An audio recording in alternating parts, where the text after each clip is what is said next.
Quiero que hoy usted abra su Biblia. Vamos a leer 3 porciones en Hechos, el libro de los Hechos, Hechos 24, 27. Pero transcurridos 2 años, Porcio Festo llegó como sucesor de Félix, y deseando hacer un favor a los judíos, Félix dejó preso a Pablo. Nos vamos ahora al capítulo 25 y vamos a leer versículos 1 a 3, para inmediatamente continuar en el versículo 6 hasta el versículo 23.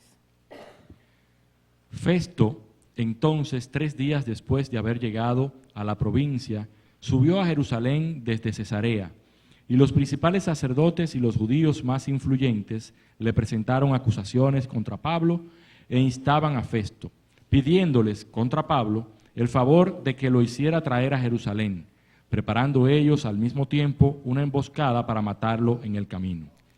Versículo 6. Después de haberse quedado no más de 8 o 10 días entre ellos, descendió a Cesarea, y al día siguiente se sentó en el tribunal y ordenó que trajeran a Pablo. Cuando éste llegó, los rodearon los judíos que habían descendido de Jerusalén, presentando contra él muchas y graves acusaciones que no podían probar. Mientras Pablo decía en defensa propia: no he cometido ningún delito, ni contra la ley de los judíos, ni contra el templo, ni contra el César. Pero Festo, queriendo hacer un favor a los judíos, respondió a Pablo y dijo: ¿estás dispuesto a subir a Jerusalén y a ser juzgado delante de mí por estas acusaciones? Entonces Pablo respondió ante el tribunal de César: estoy, que es donde debo ser juzgado. Ningún agravio he hecho a los judíos, como también tú muy bien sabes. Si soy, pues, un malhechor y he hecho algo digno de muerte, no rehúso morir. Pero si ninguna de estas cosas de que estos me acusan es verdad, nadie puede entregarme a ellos. Apelo al César. Entonces Festo, habiendo deliberado con el consejo, respondió: al César has apelado, al César irás. Pasados varios días, el rey Agripa y Berenice llegaron a Cesarea y fueron a saludar a Festo. Como estuvieron allí muchos días, Festo presentó el caso de Pablo ante el rey, diciendo: hay un hombre que Félix dejó preso, acerca del cual, estando yo en Jerusalén, los principales sacerdotes y los ancianos de los judíos presentaron acusaciones contra él, pidiendo sentencia condenatoria contra él. Yo les respondí que no es costumbre de los romanos entregar a un hombre sin que antes el acusado confronte a sus acusadores y tenga la oportunidad de defenderse de los cargos. Así que, cuando se reunieron aquí, sin ninguna demora, al día siguiente me senté en el tribunal y ordené traer al hombre. Y levantándose los acusadores, presentaban acusaciones contra él, pero no de la clase de crímenes que yo suponía, sino que simplemente tenían contra él ciertas cuestiones sobre su propia religión y sobre cierto Jesús, ya muerto, de quien Pablo afirmaba que estaba vivo. Pero estando yo perplejo cómo investigar estas cuestiones, le pregunté si estaba dispuesto a ir a Jerusalén y ser juzgado de estas cosas allá. Pero como Pablo apeló que se lo tuviera bajo custodia para que el emperador diera el fallo, ordené que continuase bajo custodia hasta que yo lo enviara al César. Entonces Agripa dijo a Festo: a mí también me gustaría oír al hombre. Mañana, dijo Festo, lo oirás. Así que al día siguiente, cuando Agripa y Berenice entraron al auditorio en medio de gran pompa, acompañados por los comandantes y los hombres importantes de la ciudad, por orden de Festo, fue traído Pablo. Pasamos al 26 y leemos ahí versículos 1 a 9. Y Agripa dijo a Pablo: ¿se te permite hablar en tu favor? Entonces Pablo, extendiendo la mano, comenzó su defensa. Con respecto a todo aquello de que los judíos me acusan, me considero afortunado, oh rey Agripa, de poder presentar hoy mi defensa delante de ti, sobre todo porque eres experto en todas las costumbres y controversias entre los judíos.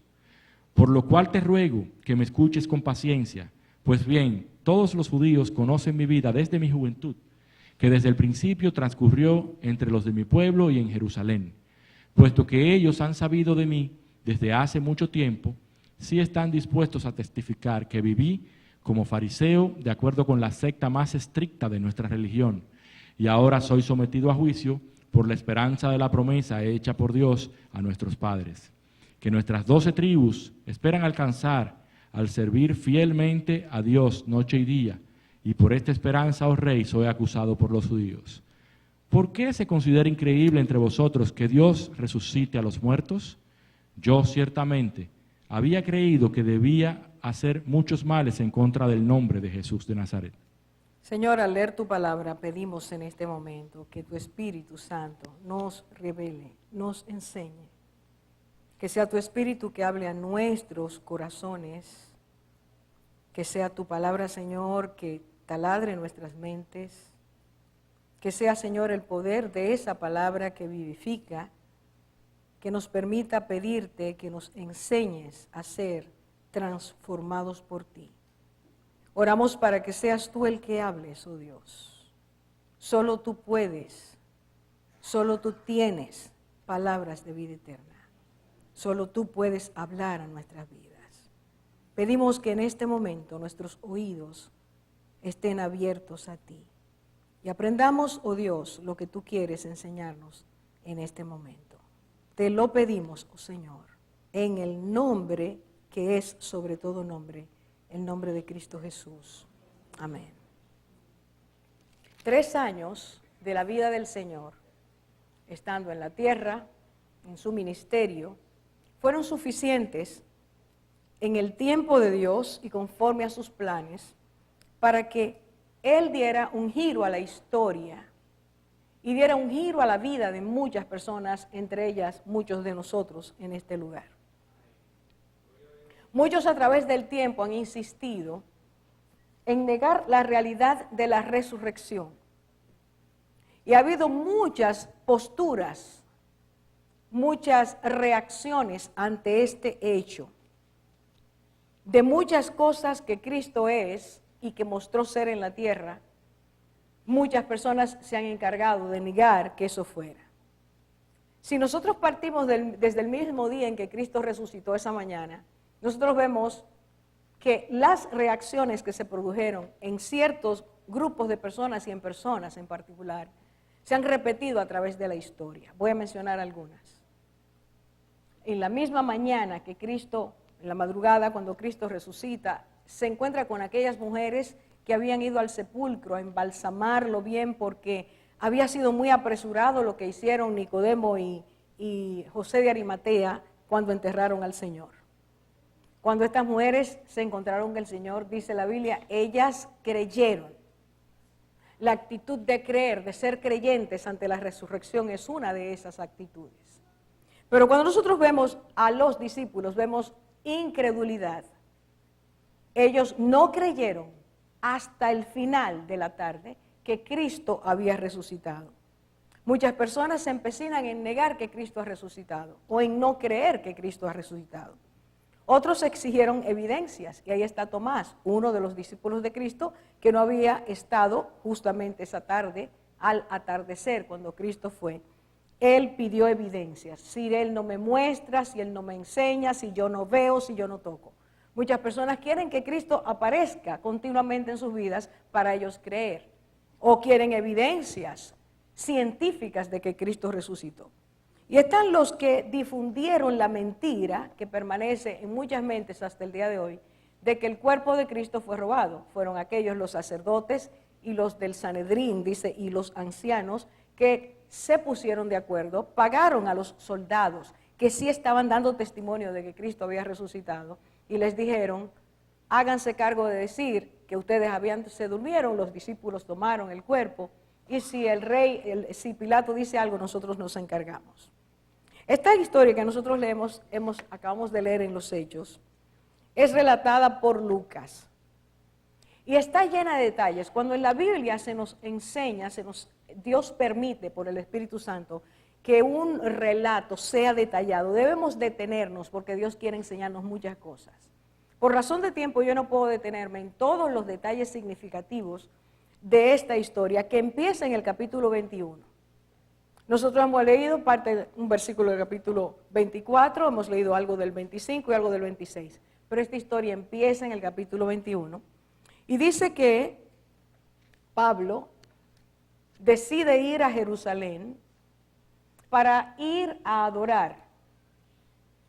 Pablo era una persona perseguida en el mundo, porque su extracción religiosa, la manera en que se había involucrado en el fariseísmo, había llegado a ser un hombre muy importante entre los fariseos. Y la forma en que él persiguió la iglesia, cuando Dios, el Señor Jesús, lo tocó, dice que el mismo Señor le dijo, sal de Jerusalén, van a atentar contra ti, pero yo tengo planes contigo, vete a donde yo te voy a decir. Durante muchos años, Pablo no aparece en Jerusalén. Había oído una vez antes, pero no había ocurrido nada. Pero esta vez, él fue al templo y fue identificado. Allí empiezan una serie de eventos que el Señor quiere que tú y yo los veamos hoy, porque tiene una gran enseñanza para nuestras vidas. Como casi todo lo que dice la palabra, en términos de vidas que Dios cambia, en términos de cosas que Dios hace, y también de personas que no hicieron el bien y el Señor nos enseña cuáles son las consecuencias. Esta historia tiene alto poder significativo desde el punto de vista espiritual. ¿Qué es lo que dice la historia? Que este hombre se encuentra de repente acusado por los que lo habían identificado, y ahí se produce un alboroto tan grande, un tumulto tan grande, que dice que el comandante romano, al darse cuenta de lo que estaba pasando en esa asamblea, tiene que tomar la decisión de sacar a Pablo de manera casi violenta, porque lo iban a matar, lo iban a hacer pedazos, así dice. Tanto era el odio en contra de Pablo y lo que había Pablo predicado, que en ese momento los que estaban en el templo, los que habían ido a adorar, inmediatamente lo vieron, sintieron deseos de asesinar. Y uno se da cuenta cómo se puede ser muy religioso, se puede estar en el templo aparentemente adorando a Dios, ir allí con la intención de adorar a Dios, y sin embargo, cualquier cosa que molesta, cualquier cosa que pueda inflamar la naturaleza caída, que no ha sido sometida a Dios, puede producir en algunas personas situaciones tan extremas y anormales como esta. ¿Cómo es posible? ¿Cómo puede ser compatible que una persona que esté adorando a Dios sea la persona que quiera matar a otro que quiere adorar a Dios? Esos son los extremos que produce la religión. Esas son las cosas que la religiosidad produce en nuestras vidas. Por eso insisto, Cristo no vino a establecer una religión, Cristo vino a enseñarnos cómo debe ser nuestra relación con Dios a través de Él y por medio del Espíritu Santo. En este momento es sacado Pablo y llevado, escuche bien, de repente el hombre que tenía libertad para moverse, de repente se encuentra a punto de ser asesinado y ese mismo día pierde su libertad, es llevado a la cárcel. Cuando nos vamos a Hechos 23, versículo 11, dice que al día siguiente de estar preso, la noche siguiente pasó algo. Quiero leerlo, quiero que usted vaya encajando estas piezas para que entendamos por qué la Biblia nos relata esto con tantos detalles. Dice la palabra de Dios, la noche siguiente el Señor Jesús se le apareció a Pablo y le dijo, escuchen las palabras, ten ánimo. Porque como has testificado fielmente de mi causa en Jerusalén, escuche bien, así has de testificar también en Roma. Hay un propósito detrás de todo esto. Dios no está nunca fuera del conocimiento de lo que a ti y a mí nos pasa. Dios sabe de antemano lo que nos va a ocurrir. Y sabe de antemano qué va a permitir para que su nombre sea exaltado, para que nuestra fe crezca, para que nuestra dependencia de Él sea mayor. A punto de matarlo, el Señor no permitió que ocurriera, porque ese no era el momento de que Pablo iba a morir. Dios no iba a permitir eso. Fue a la cárcel, y cualquiera diría, ¿y cómo Dios le permite que vaya a la cárcel? Es un siervo de Dios. ¿Cómo es que Dios permite que nos pasen estas cosas? porque Dios tiene un propósito que está por encima de nuestro razonamiento limitado. Tú y yo, si venimos a Cristo, somos de inmediato, debemos ser instrumentos en sus manos. Él debe decirnos, llevarnos, enseñarnos, y nosotros debemos ser entregarnos y ser útiles en Él, no resistirnos a lo que Dios quiere. En ese lugar, en esa cárcel inmunda, porque todas las cárceles romanas eran terribles, ese siervo de Dios está ahí, y en la noche el Señor se le manifiesta. Y le dice, no tengas miedo. Si hay algún temor en tu corazón que no exista, ten ánimo.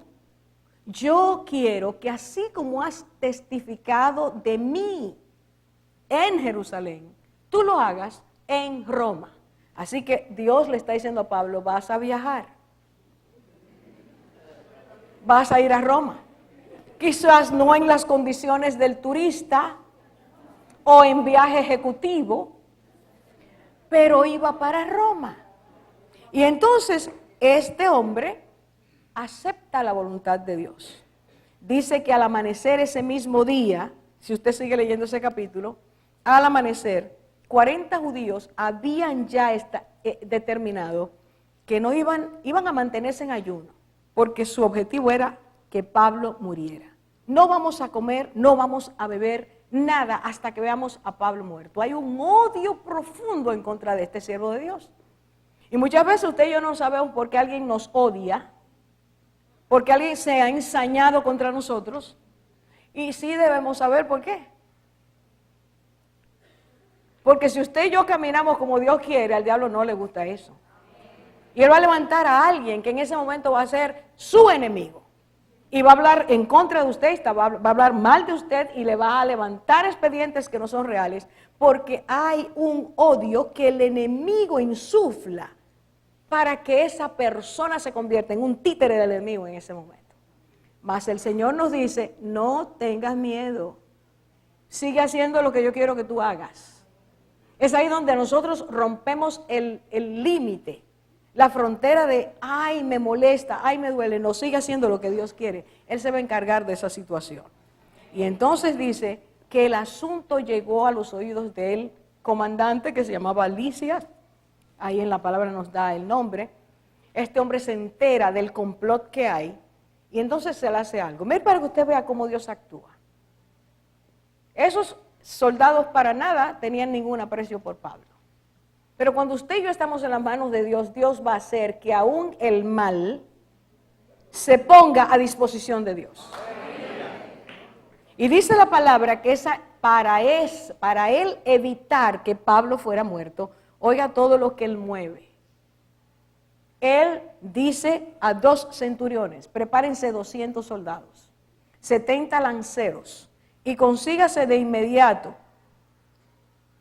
200 lanceros, 70 jinetes y 200 soldados para que salgan a las 9 de la noche y lleven a este hombre a Cesarea, donde está el gobernador Félix, y se lo entreguen a él. Y hace una carta y envían a Saulo a esa hora. El hombre es pasado de Jerusalén a Cesarea, que era donde estaba la sede del gobernador romano que gobernaba en ese tiempo Israel. Y entonces dice que cuando es presentado a Félix y él lo toma, lee la carta y dice, yo te voy a escuchar. Llegaron un grupo de judíos que eran los acusadores y entonces escuchan todo lo que dicen en contra de Pablo. Y Pablo, esta es la primera nota que quiero que nosotros guardemos en nuestro corazón. Este es los primeros versículos que nos están diciendo qué es lo que está pasando detrás de todo ese movimiento en contra de un hombre. Hechos 24:14, dice Pablo, cuando este hombre le pide hablar, dice, pero esto admito ante ti. Todas las otras acusaciones, Pablo está diciendo, son falsas. Eso no tiene valor. Pero dice, pero esto que te voy a decir, sí lo admito ante ti. Escuche lo que lo admitir. Dijo que según el camino que ellos llaman secta, yo sirvo al Dios de nuestros padres. Aquí está la clave, aquí está la llave para entender todo esto. Creyendo todo lo que es conforme a la ley y que está escrito en los profetas, versículo 15, teniendo la misma esperanza en Dios que estos también abrigan, que ciertamente habrá una resurrección, que ciertamente está escrito en la ley y los profetas.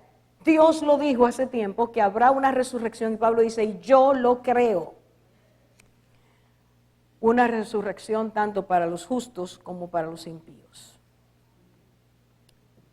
Y entonces, lo que Pablo le está diciendo a Félix es lo siguiente, 3 cosas.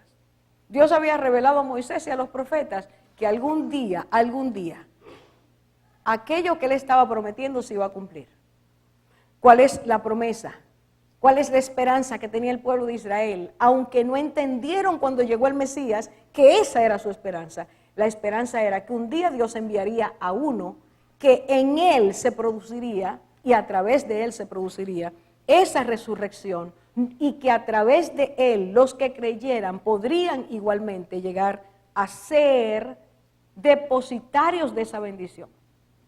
Esa esperanza era en la que creía Pablo y decían creer los judíos, aún los que lo estaban acusando. Esa esperanza, vuelvo a decir, se llama resurrección. Así que Dios está hablando desde Moisés hasta el momento en que se cierran los profetas. Dios estaba diciendo, un día eso va a ocurrir. Así como Dios dice en el Edén cuando los Adán y Eva pecan, polvo eres, al polvo mueres, al polvo vuelves. Dios está dando allí mismo también la esperanza de que un día vendría aquel que aplastaría al enemigo. Y al aplastarlo, traería al hombre que por la fe le cree al Señor, de muerte a vida. Así que llega el momento de cumplirlo y está Pablo dando un testimonio de que esas palabras esa promesa ya Dios la había cumplido. Déjenme decirle un poquito, y no voy a abundar mucho en eso, pero este gobernador que se llamó Félix, era un hombre muy corrupto, un hombre inmoral, conocido en la vida que llevaba por su inmoralidad, su corrupción, porque corrompía políticamente a otros, tenía una banda de sicarios que mataban personas que eran contrarias a él. Era un desastre, había traído gran dolor al pueblo de Israel. Pero dice la palabra que aún sabiendo este hombre que Pablo era inocente, dice allí, versículo 17 del 24, él lo mantuvo preso para congraciarse con los judíos. Y en ese tiempo Nerón, que era el emperador, dice la palabra de Dios, nombra a otro gobernador que se llama Festo. Y ahora quiero que usted atienda, porque todo esto que estoy haciendo, esta historia, es para entrar a esto, a la segunda parte de la historia. Los capítulos 25 y parte del 26. Dice la palabra de Dios que tan pronto Festo es nombrado, pasa por Jerusalén antes de ir a Cesarea. Y allí, 2 años después que aquellos judíos habían acusado a Pablo, y por sus acusaciones estaba preso todavía, 2 años después, cuando hay cambio de gobernador, ellos vuelven a presentar sus amenazas. Yo quiero pararme aquí porque es necesario. Personas que decían y enseñaban al pueblo la palabra de Dios, sus corazones estaban llenos de odio, estaban llenos de abuso de poder, estaban llenos de acusaciones malvadas. Habían pasado 2 años, no se les había olvidado Pablo, sino que insistían en hacerle daño. Cambio de gobernador, inmediatamente presentan su denuncia, y les dicen al hombre, haznos un favor, tráelo aquí a Jerusalén para que sea juzgado aquí entre nosotros. Y el hombre que acaba de ser nombrado le dice, no, vamos a hacerlo en Cesarea. Pero al llegar a Cesarea, oiga bien, el corazón político es una cosa seria. Al llegar a Cesarea, cuando tiene a Pablo delante y lo escucha y escucha a los acusadores, le dice, no sería para ti, tú no estarías en desacuerdo de que te lleváramos a Jerusalén para ser juzgado allá. Dice, porque quería hacerle un favor a los judíos. ¿Por qué entrando a gobierno quiere hacerle un favor a los judíos? Cuando sabe que es injusto lo que está haciendo. Porque el espíritu político trabaja así. prebendas, sobornos, cosas injustas para ganarse a una persona u otra. Y este hombre, aunque es conocido en la historia por hombre que era justo en sus decisiones, en ese momento es seducido por esa tentación. Sin embargo, yo quiero que ahora usted vea lo que sigue, por favor. Dice allí que el hecho de Pablo decir, no, yo estoy ante un tribunal de César, yo quiero ser juzgado aquí. Yo no tengo problemas en que a mí me den muerte si yo he hecho el mal, pero como no lo he hecho, yo quiero que usted me juzgue. Usted es el representante de César. Así que declina el ir a Jerusalén y dice, apelo al César. Todo ciudadano romano tenía esa oportunidad. Y Pablo era judío, pero había nacido en una colonia romana. Así que él le pertenecía a la ciudadanía romana. Y por eso, al decir apelo al César, ¿dónde vivía el César? ¿Y qué había dicho el Señor que iba a pasar con Roma? Así que Pablo está diciendo, voy para Roma. ¿Era Nerón una persona agradable? Si usted hubiera sido el cristiano que hubiera estado ahí en ese momento, si tú hubieras sido Pablo, si yo hubiera sido Pablo, ¿qué hacemos en ese momento? ¿Posponemos el ir a Roma? El Señor le dijo, vas a testificar de mí en Roma. Y el siervo que es siervo, dispuesto, entregado, siempre le dice al Señor, heme aquí, envíame a mí. Él no sabía todo lo que iba a ocurrir, pero él sabía que el Señor que lo había ayudado, lo iba a seguir ayudando. Y hermanos, determinación está buscando el Señor en este tiempo. El Señor está buscando de los que decimos ser hijos de Dios, pensamiento afirmado. Que nosotros caminemos en la ruta que el Señor quiere, que en nosotros no haya dualidad, ambivalencia, que en nosotros no haya un espíritu frío o tibio, sino que seamos personas totalmente fervientes. El fervor viene de la convicción. Yo no dije efervescentes, dije fervientes. El ferviente tiene un corazón lleno del fuego de Dios para hacer lo que Dios quiere, no basándose en las emociones, sino en las convicciones. Y Pablo era un hombre convencido, y vamos a ver dentro de un ratito por qué. Pero al Pablo decir esto, a Festo se le presentó un serio problema. Yo quiero que usted lo vea conmigo, son 6 puntitos. Número 1. Este hombre dice lo siguiente, y vamos a ver ahorita a quién se lo dice. En el versículo 14 al 26 dice, el gobernador anterior, ¿quién era ese? Félix, dejó un prisionero al que los judíos le quieren dar muerte. Él está diciendo, me dejó un problema. Me dejó un problema. Este hombre debió ser juzgado por él. Tiene 2 años preso y realmente no ha hecho nada. Pero él no resolvió el problema. La postergación siempre tiene dificultades. Punto número 2.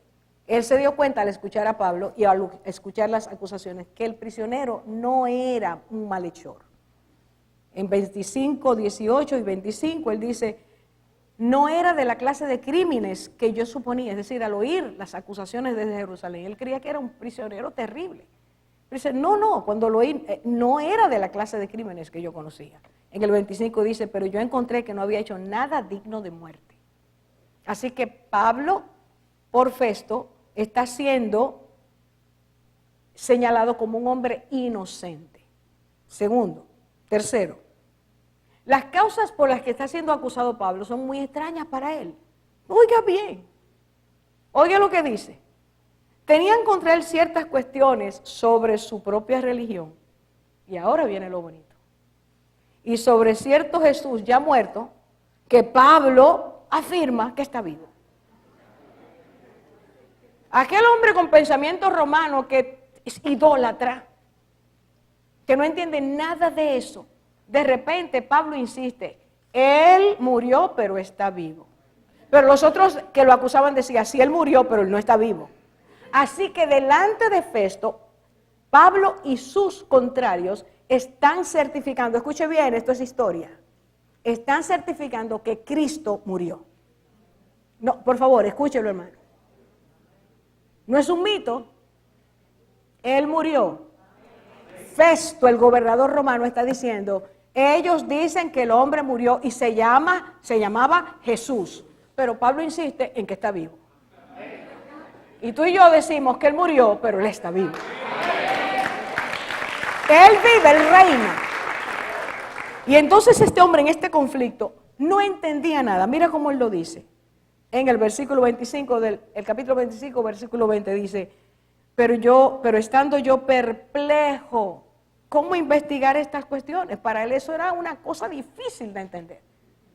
¿Cómo que murió y está vivo? Él no entendía.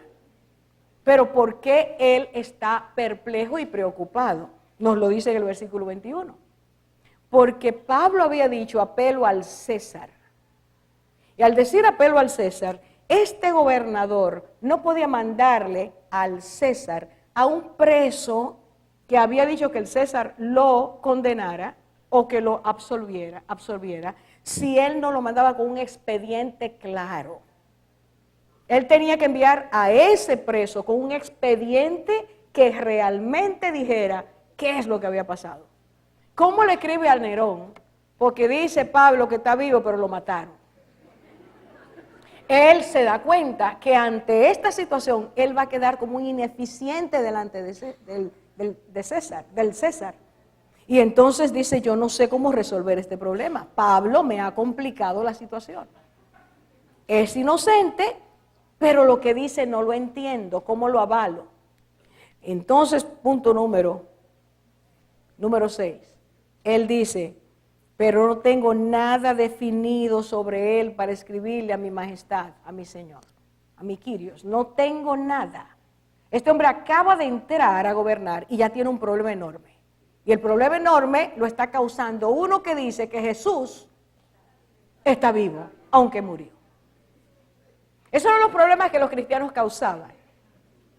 Por eso Roma tenía tantos problemas con los cristianos. Prefería matarlos y salir de ellos. Porque un cristiano daba totalmente certeza de que Jesús estaba vivo y que era su Señor. Y como era su Señor, no le iba a dar ofrenda al César. Por eso se llenaron los coliseos de la sangre de los creyentes. Y decían, y no vamos a adorar al César. Jesús es mi Señor. De ahí viene esa frase. Hermanos, estas convicciones las tenemos nosotros. ¿Y por qué tenían esas convicciones? Porque Cristo había muerto por ellos y había vencido la muerte, había resucitado, había ascendido. Y entonces yo quiero ahora que usted vea que todas esas cosas tan importantes para Pablo, él se encuentra en un conflicto y en esos días, como son así las cosas del Señor, una pareja muy importante va a visitarlo.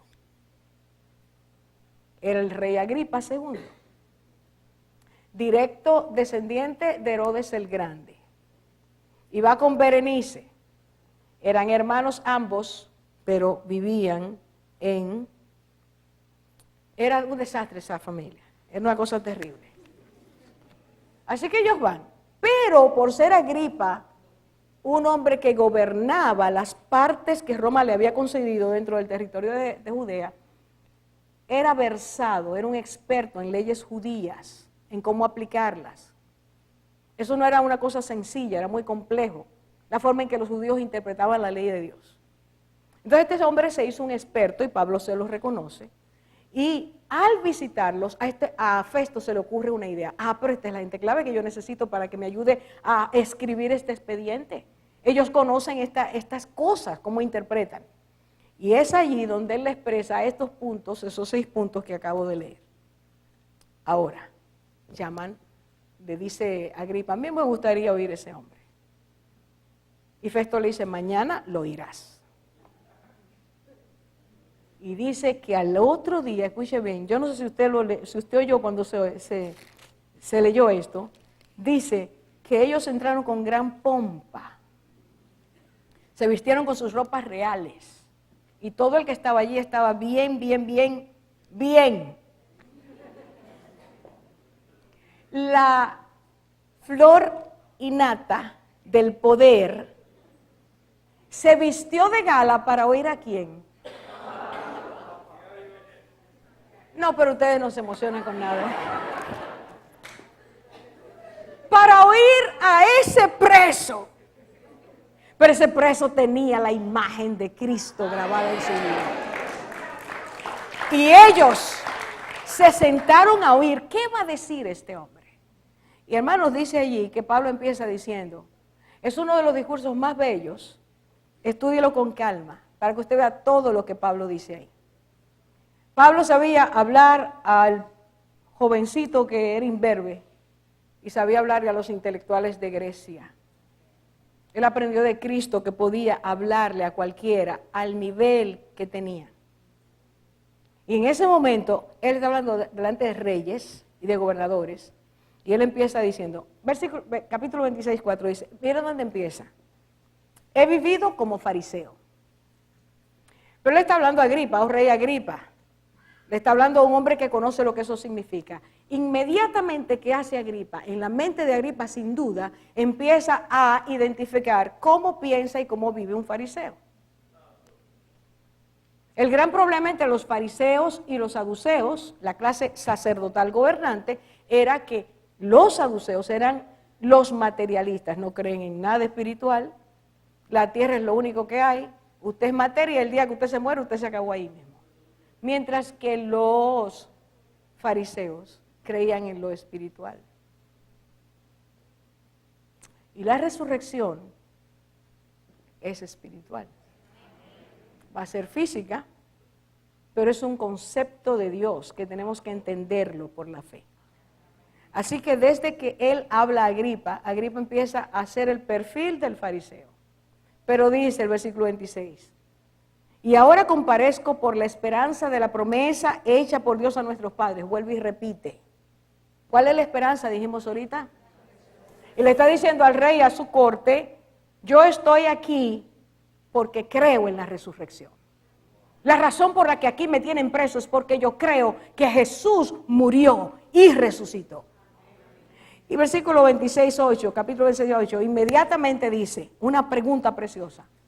¿Por qué se considera increíble entre vosotros que Dios resucite a los muertos? ¿Por qué tú piensas que es imposible para Dios que Él resucite un muerto? ¿Hay algo imposible para Dios? El creador de la vida no puede hacer que aquello que está terminando florezca. No nos enseña cada vez con el invierno y la primavera que aquello que muere vuelve a renacer. Y entonces le dice, ¿por qué a usted le parece imposible eso? Y entonces vuelve a remarcar, la esperanza hecha por Dios se llama resurrección. Y entonces en el versículo 29 vuelve a hablar de él y dice, yo había pensado en mi euforia religiosa, en mi autosuficiencia, que iba a ser, escuche bien, muchos males en contra del nombre de Jesús de Nazaret. Eso es lo que yo creía. Esos eran mis planes, mis objetivos. Y entonces él hace la historia. Yo quiero simplemente y rápidamente que nosotros veamos versículos 12 a 18. Estamos hablando de nuestras reacciones ante la resurrección. Ahí está un Festo que no tiene idea de lo que le están hablando. Un Agripa que se ha oído la historia. Y vamos a ver su reacción ahorita. Un Pablo que insiste, sí, él resucitó. Yo no sé en cuál de los grupos tú estás, con cuál te identificas. Pero esta noche es necesario que tú y yo sepamos que Cristo, su vida, muerte, resurrección, volver a ascender a donde Él, de donde Él es verdad que nosotros en la tierra tendremos que aceptar o rechazar. Y es tan importante si tú y yo lo rechazamos o lo aceptamos, que eso marcará vida eterna o muerte eterna. No se puede tomar a la ligera la resurrección. Y en ese momento, yo fui fariseo. Yo creí que le iba a hacer mucho daño al nombre de Jesús. Sí, yo sabía que Él había muerto, pero yo le iba a hacer daño a todos los que creyeran en eso. Y lo hizo. Hasta que dice Él, pasó algo. Y entonces conecta de nuevo. Está llevando a su audiencia, a esos reales, los está llevando a entender por qué Él sigue diciendo que Él cree en la resurrección. Mire lo que dice, versículos 12 a 18. Número 1, Jesús de Nazaret es real porque Él se me apareció. Yo iba camino a Damasco, yo había salido de las fronteras de Israel, iba a destruir a todos los que creían en el nombre de Jesús. Y de repente dice, escuche bien, a mediodía, sol abrasador del oriente. Y a mediodía una luz superior a eso me cercó, a mí y los que iban conmigo. Es el perseguidor que usan en el teatro, que le ponen la luz al que está actuando. El Señor de arriba manda un perseguidor, una luz inmensa sobre Saulo de Tarso. Y todos cayeron al piso. Y dice, oyeron la voz los que iban conmigo, pero no entendieron. Y el Señor le habla en hebreo.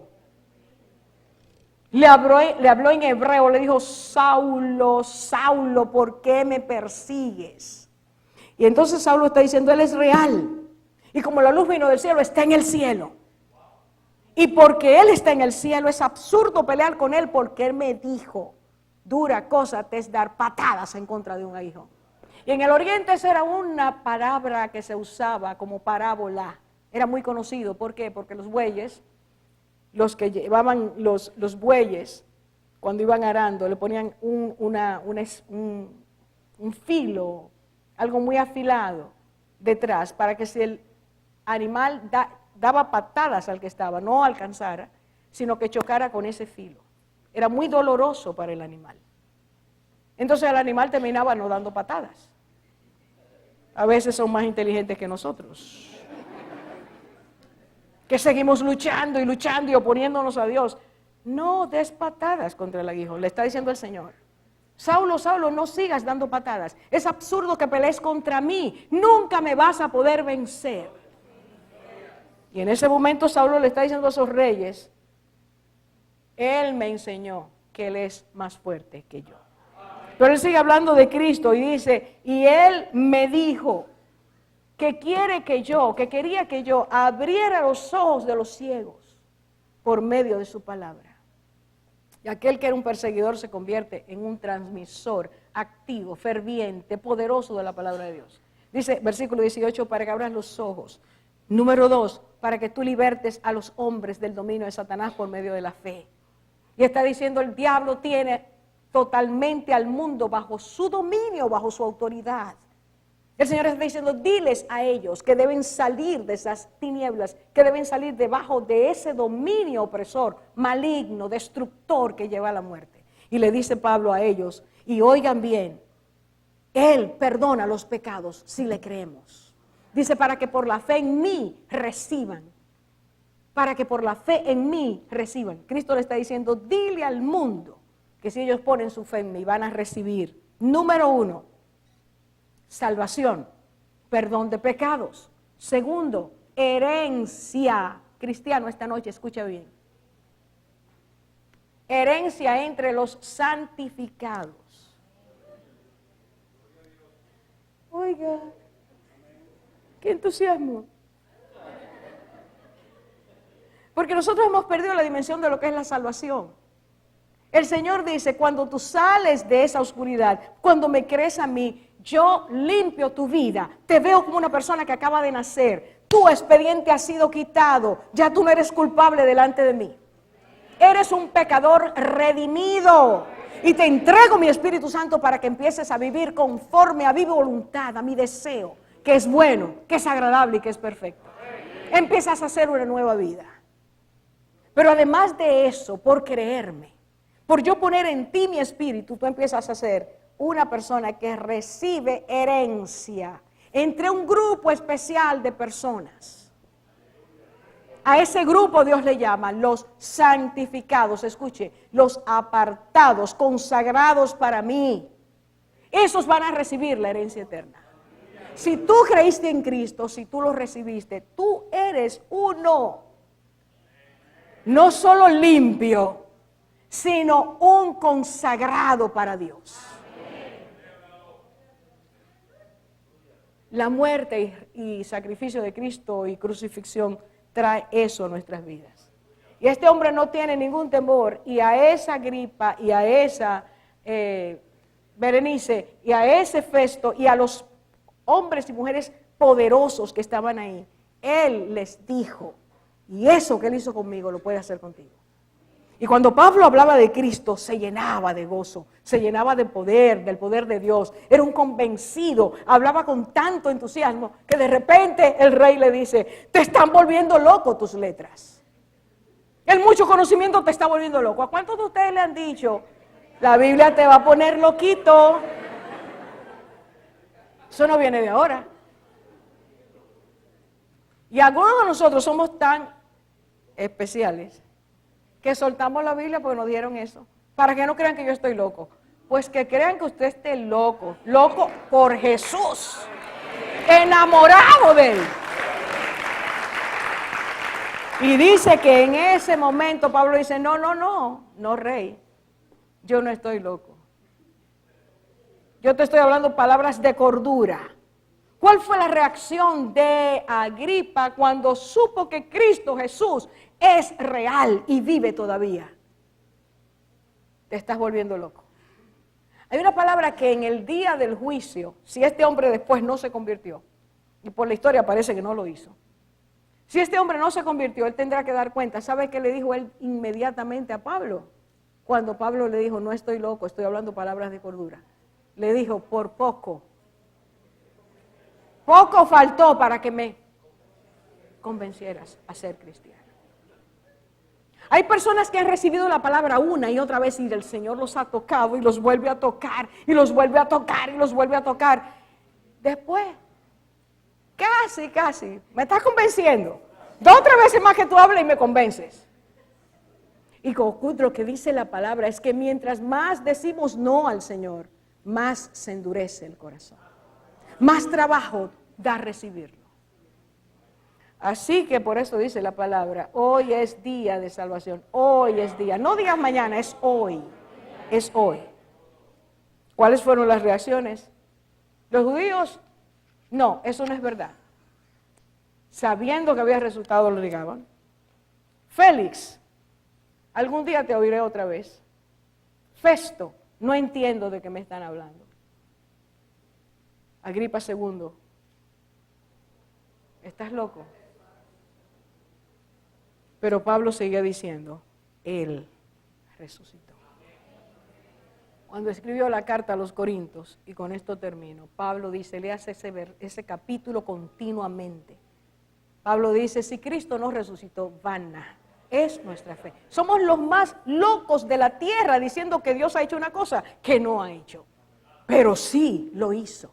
Ese hombre camino a Damasco fue encontrado por Jesús. Conmovidas sus estructuras mentales, religiosas, toda su vida fue conmovida ante el impacto de Cristo que se presenta a él. Es posible que ninguno de nosotros tengamos una experiencia como esa.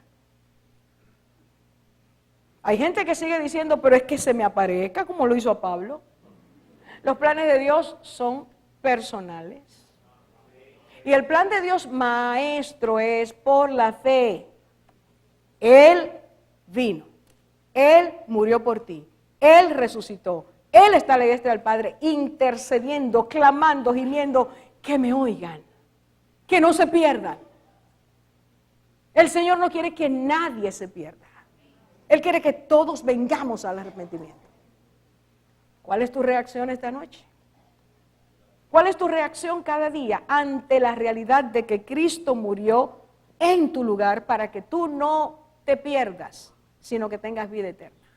¿Cuál es tu reacción ante la resurrección, que es canto de victoria? La muerte no tiene poder sobre aquel que ha creído en Cristo. ¿Dónde está, oh muerte, tu aguijón? ¿Dónde, sepulcro, tu victoria? Ha sido vencido por la muerte y resurrección de Cristo. Lo que a ti y a mí nos espera es vida eterna si le creemos. Y esto no es utopía, esto no es algo que se inventó un hombre. Esto es Dios que manda a decir, todo el que cree en mí, aunque esté muerto, vivirá. ¿Crees esto? ¿Crees lo que Cristo te dice? ¿Lo atesoras en tu corazón? Él, antes de resucitar, mostró con personas que Él tenía poder sobre la muerte. Y está levantando a la hija de Lázaro y su esposa. Allí se encuentra con la madre desesperada, porque su único hijo, un joven, había muerto. Detiene el féretro, toca, y veo la mirada de Cristo tierna, preciosa, compasiva, mirando a esa madre. Y con voz de mando le dice al muerto, mancebo, joven, a ti te digo, levántate. Y allí es vuelta a la vida. Se para delante de un sepulcro donde un hombre amigo de él había muerto hacía 4 días. Y las hermanas le dicen, ¿y eres, Señor? ¿Qué tú vas a hacer? Y el Señor dice, no te he dicho que si crees, verás la gloria de Dios. Y con voz poderosa, esa que vamos a oír nosotros, sus hijos, cuando Él venga, voz de mando, trompeta de Dios. Él dice, Lázaro, ven fuera. Y el hombre sale saltando. Y sale saltando porque la costumbre era amarrar la persona, envolverla, hacerla un capullo. Y sale saltando y Cristo le dice, desátelo y déjenlo ir. Ese que lo hizo es el mismo con poder para salir de la tumba. Por eso Gandhi, Buda y a quien usted quiera poner, siguen en sus tumbas o fueron sus huesos calcinados y tirados en algún lugar. Pero Cristo, su tumba está vacía.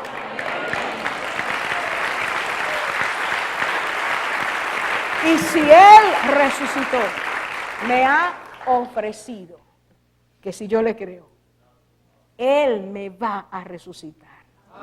Y si estoy presente cuando Él venga, o estamos presentes cuando Él venga, dice que en un abrir y cerrar de ojos, los muertos en Cristo resucitarán primero. Luego nosotros, los que estemos vivos en ese momento y hayamos quedado en el Señor firme, dice, serán transformados en un instante nuestros cuerpos.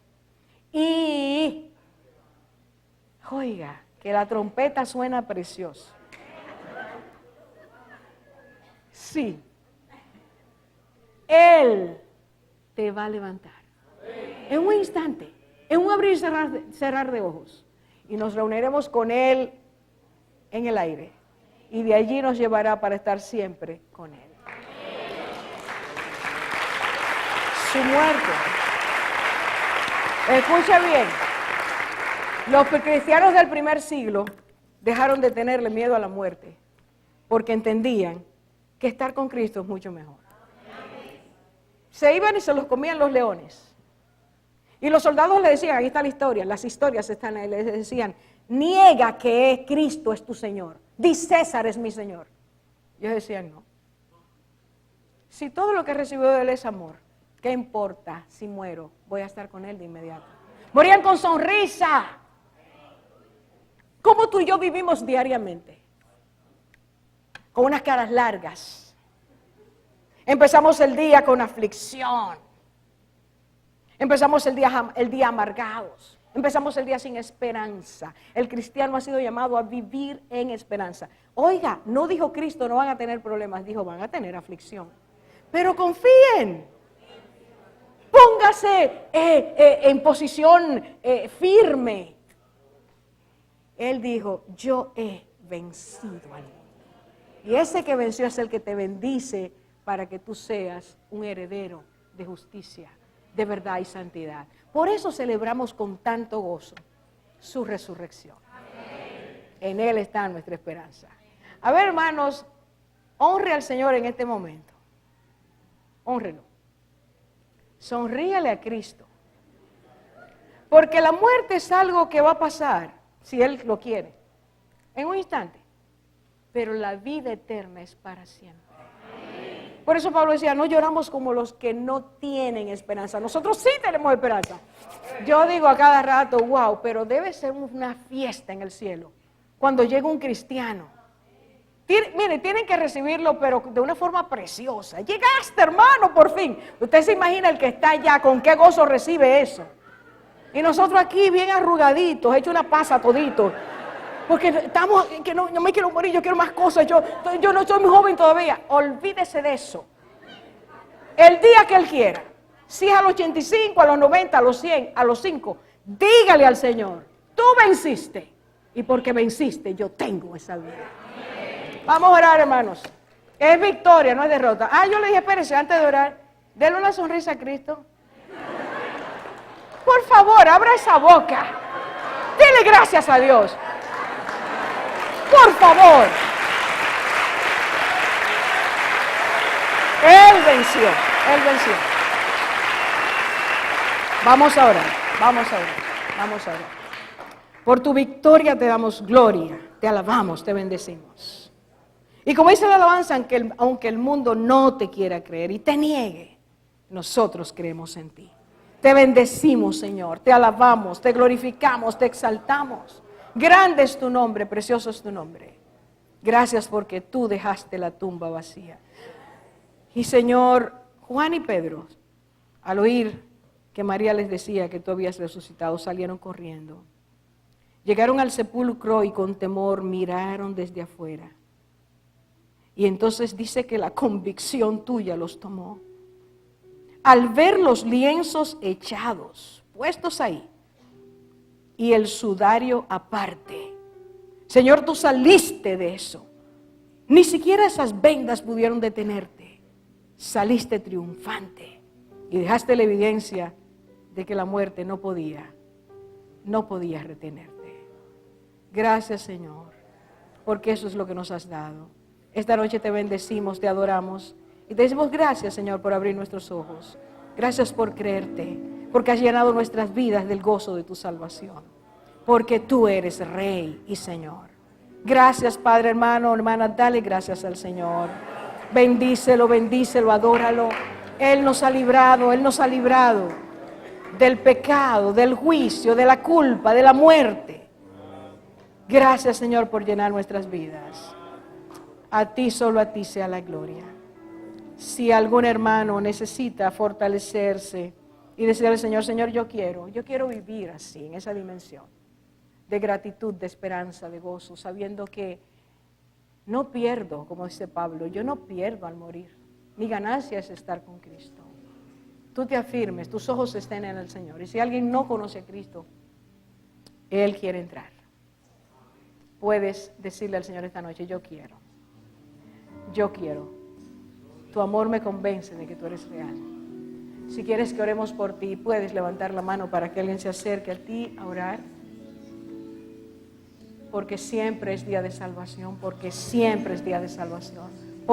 noche es día de salvación, porque el amor de Él está extendido. Aquí hay 2 manos, por favor, si pueden acercarse. Y hay otra señora que quiere recibir al Señor.